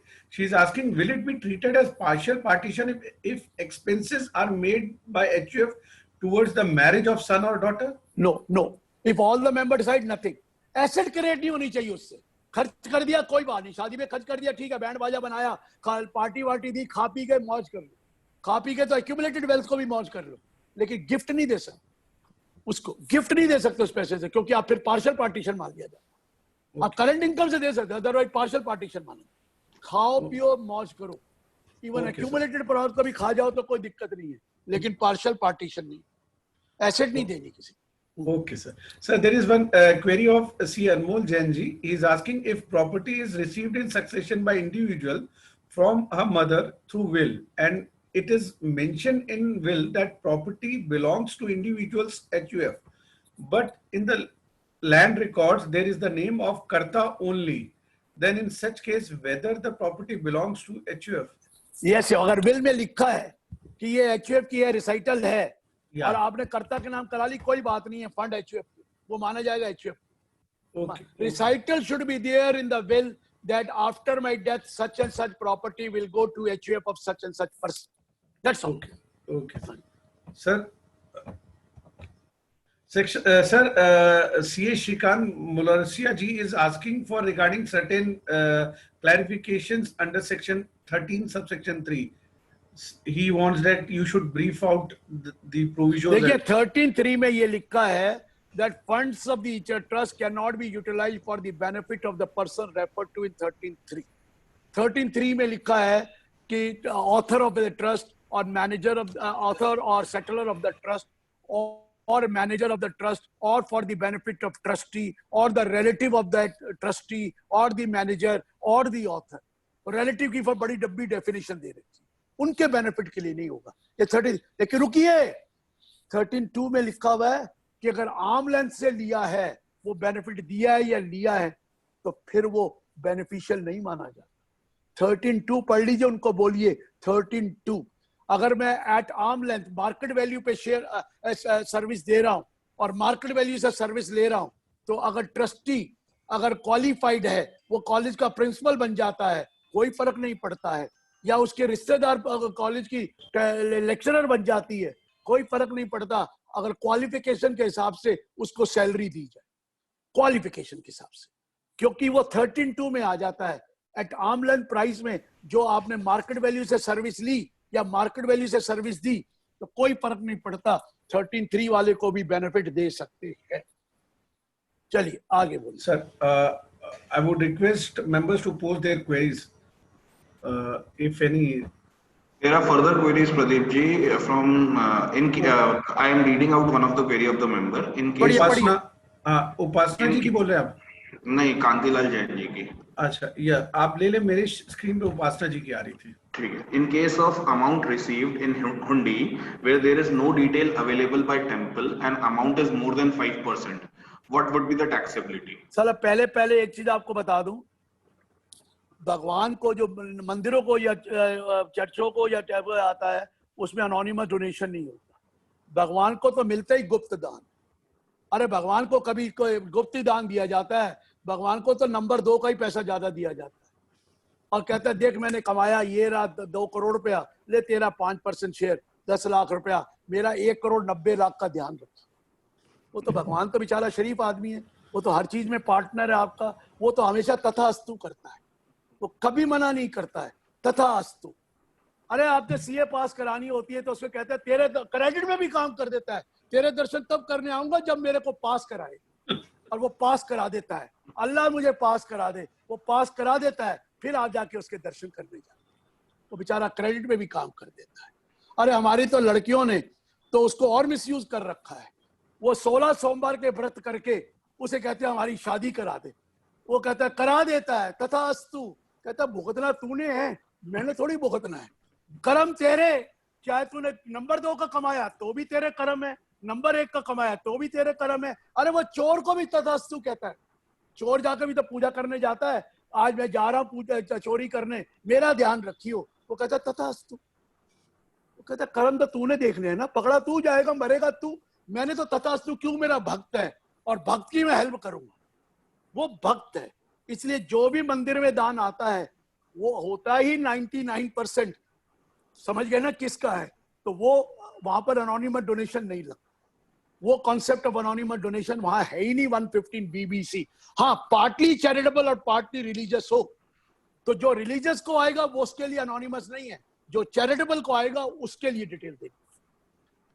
तो इसलिए पहले बता दूं, मंदिर भगवान, चाहे वो मंदिर हो, गुरुद्वारा हो, मस्जिद हो या चर्च हो, सब जगह नंबर 2 ही लगता है सर, नंबर 1 का कम आता है, ये पहले बता।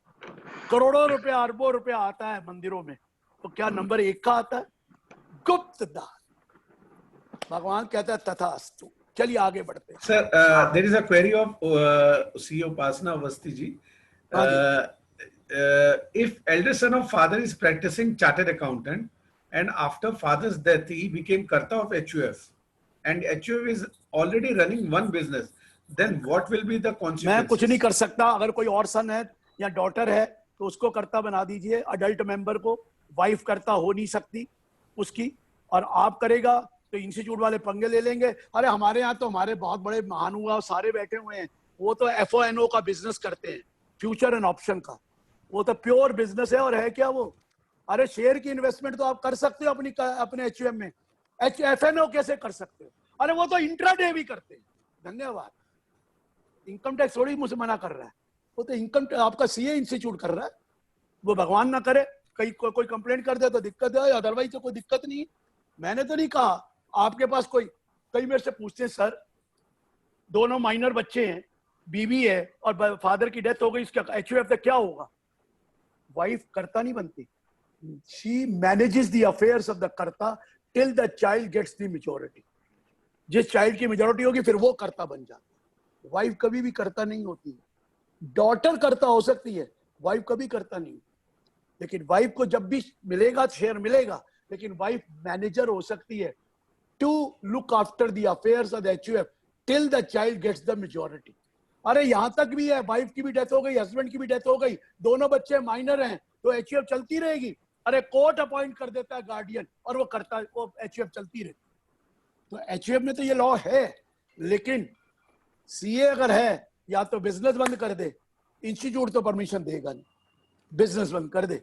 क्योंकि इंस्टीट्यूट से मैंने परमिशन ले रखी है, मेरी वाइफ की डेथ हुई, मैं पार्टनर थी वो कई जगह, लेकिन मुझे स्लीपिंग पार्टनर की मिली है परमिशन, एक्टिव पार्टनर की नहीं मिली। मैं साइन नहीं कर सकता अपनी फर्म में, मैं स्लीपिंग पार्टनर हूं, परमिशन लेकर मैं बन गया इनहेरिटेंस की वजह से, लेकिन I can not be active partner. कर्ता तो एक्टिव होता है, कर्ता तो एक्टिव माना जाता है। हाँ, या तो को जी मैंने मैनेजर अपॉइंट कर दिया, कर्ता मैं हूं, कर्ता चाहे कुछ भी नहीं करता, कर्ता तो फिर भी कर्ता ही होता है।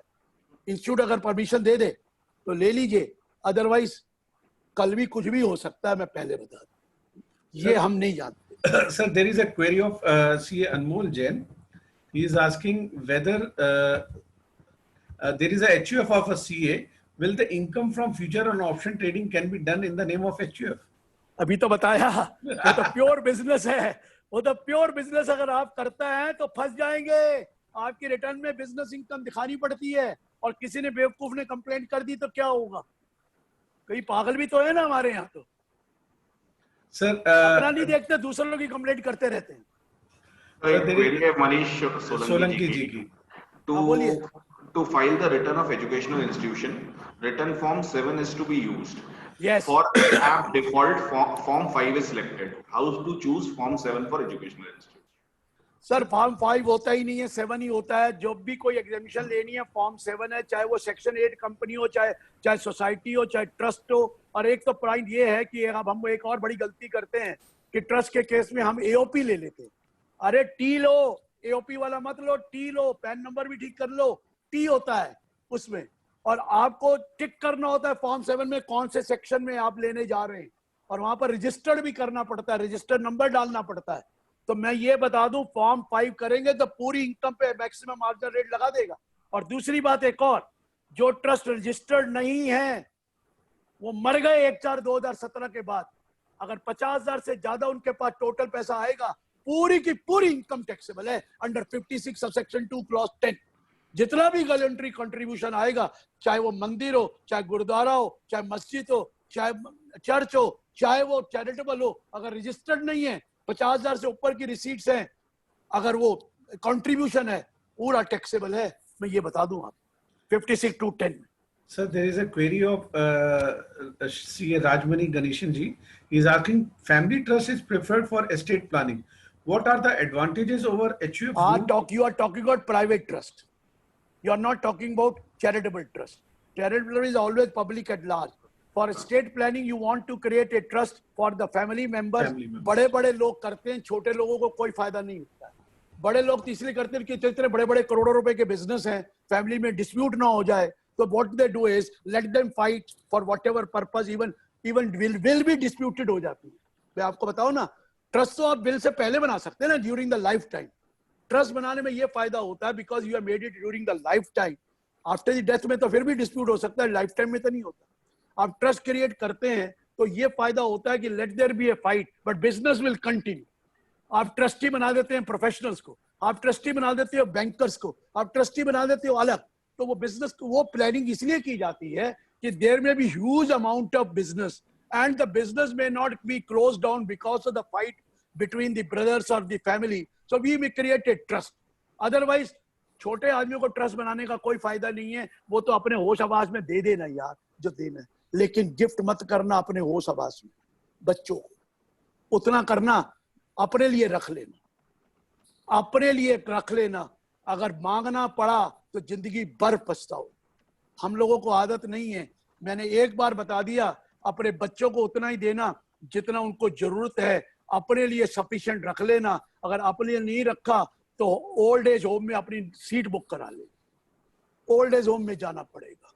बुरा मानेंगे, बच्चे बहुत अच्छे हैं, मैं मानता हूं, लेकिन कहावत भी तो है, a son is a son till he gets a wife, a daughter remains daughter throughout her life. देखिए, उनको लालच देते रहिए, तेरे लिए तो कमा रहा हूं, लेकिन सब कुछ मत दे देना. अगर दे दिया तो फिर गए आप.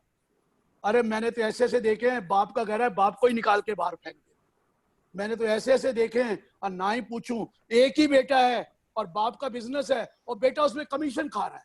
अबे तेरा ही तो पैसा है सारा, और किसका है? तेरा ही तो है और मेरा थोड़ी है. तू ही एक ही बेटा, कोई और चाइल्ड ही नहीं है. लेकिन आजकल जमाना बदल गया. अपने लिए जरूर रख लेना, चाहे कोई हो, हिंदू हो, मुस्लिम हो, चर्च हो. अरे भैया कोई नहीं है, अपना और अपनी बीवी का रख लेना इतना पैसा. नहीं तो गौतम सिंघानिया वाला हाल होगा. अब होता है उसको श्रीपद सिंघानिया, जो रेमंड का हाल हुआ. अपने बाप को उसने मकान भी नहीं दिया और उसका 1000 करोड़ का गिफ्ट ले लिया, शेयर ही दे, खत्म कर दिया. अपने लिए रख लेना. बुरा मान रहे होंगे कई लोग, मान लो बुरा. मैं तो बड़ा क्लियर कट आदमी हूं कि बाप की जिसने सेवा नहीं करी जिंदगी भर पछताएगा. अरे जिंदगी भर पछताएगा. जो माँ बाप की सेवा नहीं करता ये जिंदगी भर पछताएगा. और हम तो वैसे ही सैंडविच सोसाइटी है. हम तो माँ बाप से भी डरते हैं और अपने बच्चों से भी डरते हैं. कोई एक आदमी सामने बैठा हुआ कह दे अपने बच्चों से नहीं डरता, बोल के बता दे कि मैं बच्चों से नहीं डरता. अरे वो जमाना बदल गया सर. इतना एक्सप्लॉइट करते हैं बच्चे हमारे. तो इसलिए हाथ जोड़ के विनती है, बच्चे तो हमने आप पैदा किए हैं, हमें उनका ध्यान रखना है. चाहे बेटी हो या बेटा हो. बेटी का हस्बैंड तंग करने लग जाता है, लेकिन अपने लिए रख ले. सारा कुछ मत दे देना अपनी होश आवास में. हाँ, विल कर दो, विल में क्या है. और विल करते भी बताना मत, क्योंकि हो सकता है आपने उसको पूरा ना दिया तो आगे लड़ेगा. उसको कम दिया, उसको ज्यादा दिया, कुछ भी नहीं बताना नहीं है. विल लिखते वक्त प्लेन पेपर पे होती है, कोई स्टैम्प पेपर रिक्वायर्ड नहीं है. आपके साइन और 2 विटनेस होने जरूरी है विल के लिए. 2 विटनेस. मैं पहले बता दूं, 99% लोग विल के लिए बताना नहीं चाहिए अगर आपने इक्वल शेयर नहीं बांटा है. कोई भी झगड़ा कर लेगा, कोई फायदा नहीं है. हम तो हमेशा ही कहते हैं where there is a will there is a dispute, where there is a will there is a disgruntled relative. उसमें भी बड़े लड़ाई झगड़े होते हैं. और विल के टाइम पे आपको याद है, MC लगवा लेना. MC याद किया, वो लिखवा रहा था बाप से 1000, ऊपर से पानी गिर गया, वो 1 मिट गया. तो MC लगवा लेना अगर जबरदस्ती विल बनवा रहे हो. MC बहुत जरूरी है विल के लिए. चलिए आगे बढ़िए. तो there is a query. Swarnim Rai जी की query है. According to section 56 subsection 2, gift from relative is exempt. In HUF, relative definition members are included. Then why HUF cannot give gift to members? ले लो. HUF cannot give to member. Please वो member से ले सकती है, member को नहीं दे सकती. उन्होंने मेंबर से लिखा, you can take gift from member. Recipient should be HUF. वो नहीं है. और पार्शियल पार्टीशन अलाउड ही नहीं है. गलत पढ़ रहे हो आप. The recipient should be HUF. HUF can take gift from its member. but it cannot give gift to the members. If it gives gift to the member, मैंने आपको बोल दिया, और जो गिफ्ट HUF से लेते हो, मेंबर्स से लेते हो, 64(2) लगता है, आप दे नहीं सकते, पार्शियल पार्टीशन माना जाता है. सर एक क्वेरी है प्रोसीजरल पार्ट की. What is the procedure to be followed in changing the karta of HUF? कोई प्रोसीजर नहीं है, ये कोई HUF की कोई डीड थोड़ी होती है. सीधा लिख के एक तो बैंक को दे दो, एक अंडरस्टैंडिंग लिख के ये को पास है, ये करता हो गया, पुराने करता का डेथ सर्टिफिकेट लगा दो और दे दो बैंक को. सारे ने साइन कर दिए, सारे को पास ने, तो क्या दिक्कत है? और इस तरह रिटर्न के वो उसमें साइट में भी जाकर वो चेंज करिए, अपना करता का डेथ सर्टिफिकेट लगाइए और दूसरा करता बन जाए. सर डेथ सर्टिफिकेट वाला केस नहीं लगा, जैसे आप कह रहे थे ना कि practising chartered accountant can not be a karta of HUF. कोई बात नहीं, तो कहना चेंज कर दो ना. करता नहीं मरा तो भी चेंज कर सकते हैं. All the members so decide, एक एग्रीमेंट बनाकर को MOU बनाकर दे दो उसको कि ये करता होगा. कोई दिक्कत नहीं है, कोई दिक्कत नहीं है सर. कोई ये कल बैंक कहता है HUF की डीड लाओ, मैं कहा वो कौन सी डीड होती है भाई HUF में? पार्टनरशिप डीड तो सुनी थी, HUF की डीड तो होती नहीं है. आप ज्यादा एक एफिडेविट दे दो और साथ से कागज लिख दो, ये करता है, ये करता है, ये को पार्टनर है, और एक एफिडेविट दे दो. डीड वीड नहीं होती है HUF की. कोई HUF में डीड थोड़ी लिखी जाती है. जब कोई बच्चा पैदा होता है HUF बढ़ जाता है, कम होता है तो कम हो जाता है. अरे ग्रैंडसन पैदा होता है वो भी HUF का मेंबर है, ग्रेट ग्रैंडसन पैदा होता है वो भी HUF का मेंबर है. अरे ऐसा थोड़ी होता है कि HUF की कोई डीड होती है. ये पार्टनरशिप डीड थे, हर बारी चेंज करते रहो, ऐसा कुछ नहीं. Sir, there is a one query from C. Atal Ram Chitri ji. A charitable society is not registered under section 12AA oblique AB. Then all contributions received are fully taxable or only net 100% taxable. 56(2)(10) fully taxable. From 1/4/2017 कोई खर्चा भी नहीं मिलेगा. Gross receipt taxable होगी जो voluntary contribution मिला है. Voluntary contribution में कोई खर्चा नहीं होता है, बाकी चीजों का हो सकता है. ये तो पूरा का पूरा tax. Sir, there is one query from CA Kasim Ali ji. In case of society, it has been registered as an association of person with income tax. However, upon filing ITR 7, it gives option both of a society and association of person. Which option should have been selected? Since जिसमें आप registered है, there is an anomaly between the two. आप registered society है तो registered को टिक करिए. Okay.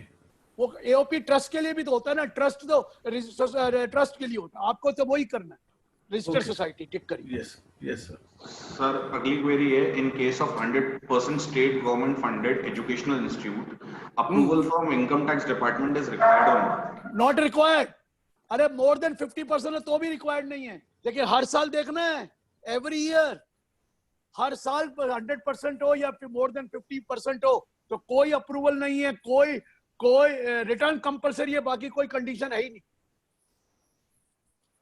Only return is compulsory. Sir अगली query है, if salary rent given to members और relative at arm length price, then that should be reported in audit report in form 10B under reporting in 13(3). वो करनी पड़ती है. 13(2) लिख देना साथ में, करनी पड़ती है. 13(2) में आ जाता है ना मार्केट वैल्यू, क्योंकि वो मार्केट वैल्यू आप कह रहे हैं ना कि दैट मार्केट वैल्यू से है. वो तो एओ को भी तो कुछ चांद दो ना, लिखाएगा नहीं है, वो तो कभी नहीं मानता मार्केट वैल्यू से. वो reasonable amount, what is reasonable is most unreasonable to decide. उसको भी तो मौका चाहिए ना, समझिए ना आप. चलिए आगे. अलाउड है सर, अलाउड. सर अगली क्वेरी है, कैन AOP और BOI can make trust? Sir trust मुझे भी कौन समझ में नहीं बनाता? सर देखिए, आप ट्रस्ट कौन बनाता है? ट्रस्ट तो एक इंडिविजुअल बनाएगा.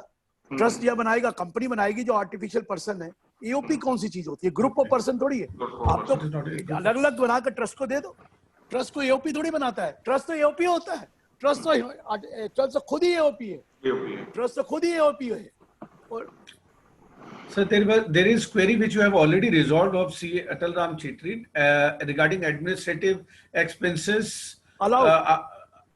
in case of a non-registered charitable society. नहीं सर, जो तो मिलेगा डोनेशन, उसका कोई एडमिनिस्ट्रेटिव एक्सपेंसेस नहीं होता. वो वॉलंटरी कंट्रीब्यूशन है, और वॉलंटरी में खर्चा कहाँ होता है? हर वर्ड वॉलंटरी बोल रहे हो और फिर कहते हो एडमिनिस्ट्रेशन एक्सपेंसेस. क्या पकड़ के लाया उसको? गलत. वॉलंटरी तो वॉलंटरी होता है. जब करते तो हम वॉलंटरी कभी भी नहीं होता, जबरदस्ती मांगना पड़ता है, लेकिन बोला तो वॉलंटरी जाता है। वॉलंटरी कंट्रीब्यूशन में कोई खर्चा नहीं होता, और मोर देन 50,000 इन एग्रीगेट है, पूरा टैक्सेबल। सर अगली क्वेरी है, can a person create HUF after 7 years of child birth? She is a single girl child. अरे HUF तो HUF ही थी सर, HUF तो HUF ही होती है, बनी हुई है, सिर्फ कॉर्पस नहीं है। कॉर्पस जब भी क्रिएट करना चाहे कर लो। अरे मेरे फादर आज भी कर सकते हैं तो HUF बना सकते हैं। अगर कॉर्पस लाए और उनका बेटा हो या बेटी हो तो HUF बना सकते हैं। HUF को बनाई थोड़ी जाती है, HUF तो ऑलरेडी है सर, वो एग्जिस्ट करती है, सिर्फ उसमें कॉर्पस लाना है और इनकम लानी। तो 10 साल 20 साल 50 साल बाद बना लो HUF में क्या दिक्कत है? पैदा होते थोड़ी HUF है, HUF तो बन गई बाय लॉ, आपने उसमें कॉर्पस लाना है। प्रदीप जी, मेरे एंड पे मेरे पास जो क्वेरीज आई थी वो सॉरी मैंने कवर कर ली है, अगर आपके एंड पे है तो आप। Samang, I am not having any query at present. Ankur, whether you are having any at your end, some members have asked. I do not have any. I have communicated to you and you have raised them. So Yes, you have communicated. I think. अभय जी ने बाद में join कर लिया था, मैंने देख लिया था, पहले अभय जी ने नहीं किया था, बाद में ज्वाइन कर लिया था, तो नाम उनका है, ये देखिए आ गए सामने। लेकिन पहले मैंने बोल दिया था कि आपने प्रोग्राम करवाया और आप नहीं थे, आप मेरे का बाद में ज्वाइन किया। आपका म्यूट है, म्यूट है, म्यूट है Sir, सर, म्यूट है। unmute करना। Yeah, करना so होगा। some technical issue was there, then I joined late. So sir how are you, मैंने तो sir? देखा ना आपका Thank ना, you so बाकी much. खत्म। Thank you so much for your time, sir. चलिए सर, चलिए और बोलिए। Sir, I think most of the all the queries all the of queries have been solved. Why is there Yes, more? sir. sorry to interrupt, but Yes. raised, All there is a hand queries. raised of Sanjeev Chanodia. Hand raise है तो पूछ ले। संजीव जी, मैंने आपको unmute करा है, अपने इनसे अनम्यूट करें अपने आप को। Sir date of birth of HUF, जब आपने बताया कि HUF यूं ही बन जाती है, तो फिर डेट ऑफ बर्थ का प्रूफ कैसे दें? इनकम टैक्स वाले कहते हैं कि बच्चे होने के बाद करो, हिंदू लॉ कहता है कि जिस दिन शादी हो गई वही डेट ऑफ बर्थ है। फर्क क्या पड़ेगा? अरे डेट ऑफ बर्थ से फर्क क्या पड़ेगा, जब तक फंड नहीं है डेट ऑफ बर्थ क्या करेगी? अरे बात सही है। फंड आएंगे तो डेट ऑफ बर्थ जो मर्जी डाल दो, उसमें क्या फर्क पड़ता है? पुरानी हमने 2001 की तो डाली थी जब पहली बार करा था, याद है जब पैन आया नहीं था, अब तो 2001 जब सबकी 2001 हो गई थी डेट ऑफ बर्थ। तो डेट ऑफ बर्थ का मतलब होता है जिस दिन आपकी वाइफ आ गई, हिंदू लॉ में तो बन जाता है। इनकम टैक्स कहता है बेटर यही है जब चाइल्ड, तो HUF है। पैसे आएंगे, उसके बाद पैसे आएंगे तो उसका हो जाएगा, चालू हो जाएगी HUF। डेट ऑफ एग्जिस्टेंस कहेंगे HUF की, बर्थ नहीं होगी। जी जी ठीक है। HUF कभी पैदा नहीं होती है। जी जी जी, thank you sir, thank you sir. Thank you, Sanjeev sir. Thank you, sir. Any members having any query can please raise your hand. We will unmute you.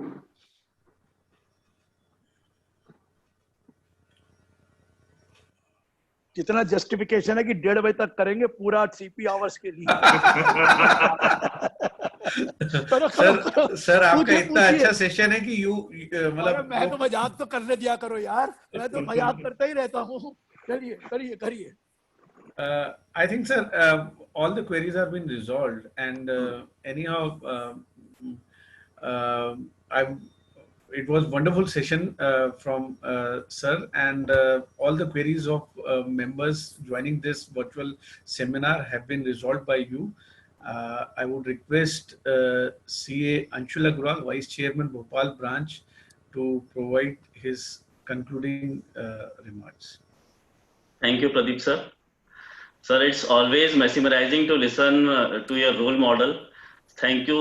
Thank you is very small word to express my gratitude and regards towards my mentor and encyclopedia of text, Dr. C.A. Girish Ahoja sir. As always, sir, it was a wonderful session, and I hope every one of us learned a lot of new things in respect of charitable trust and HUF. I, on behalf of entire managing committee of Bhopal branch, once again express our sincere gratitude for sharing your valuable views with us. Thank you so much, sir. I also like to take opportunity to thank all participants for your wholehearted participation and making this seminar a grand success. At last, I extend my wholehearted thanks to staff of Bhopal branch of ICAI and my colleagues in the managing committee for their contribution in the success of the program. Thank you so much, sir. Thank you, Ankur. So please take care, all of you. Please take care. Sir, Thank you, sir, sir. Stay healthy. Sir, ji sir, sir हाँ एक जी। जाते जाते query आ गई है, उसको resolve कर आप दीजिए। पूछिए ना, वो सब्जेक्ट बजाना ही है आपने, पूछो पूछो। Sir, if fund received with specific direction for land or building in case of trust, which is not yet registered under 12AA, is it taxable? Taxable, register करा लीजिए बिफोर द एंड ऑफ वो जो है, आपको जो भी पैसा आएगा वो टैक्सेबल होगा। अगर उसी साल रजिस्टर हो गई तो बात खत्म, रजिस्ट्रेशन आपने अप्लाई कर दी और बाद में मिल गई तो बात खत्म हो गई। नहीं तो अदरवाइज कॉर्पस डोनेशन हो नॉन कॉर्पस हो सारी टैक्सेबल है, लेकिन अगर रजिस्टर करा लिया उस प्रीवियस ईयर में हो गई रजिस्टर्ड तो कोई दिक्कत नहीं, फिर कोई दिक्कत। Sir, thank you, sir. Thank you, sir. Thank you, sir. It was- All the best. Thank you Stay for your healthy. valuable Take care. time you Please have take provided. care. Thank you, Thank sir. you. Thank you very much, sir. Thank you, sir. Thank you. Thank you. Thank you. Thank you. Thank you, sir. CA Zubirullah Khan, Chairman sir, with your permission, should we conclude the meeting? Yes, please. Yes, Pradeep bhai. Okay. चलिए sir, thank Thank you. you very much, Thank you sir. very much. I am Thank you. ending meeting for all. Thank you very much, sir, for your time. Thank you very much. Thank you. I am ending the meeting for all. Thank you. Yes, yes. Thank you. Thank you, Mohan. Thank you, Pradeep. Thank you, Anshul. Thank you, sir.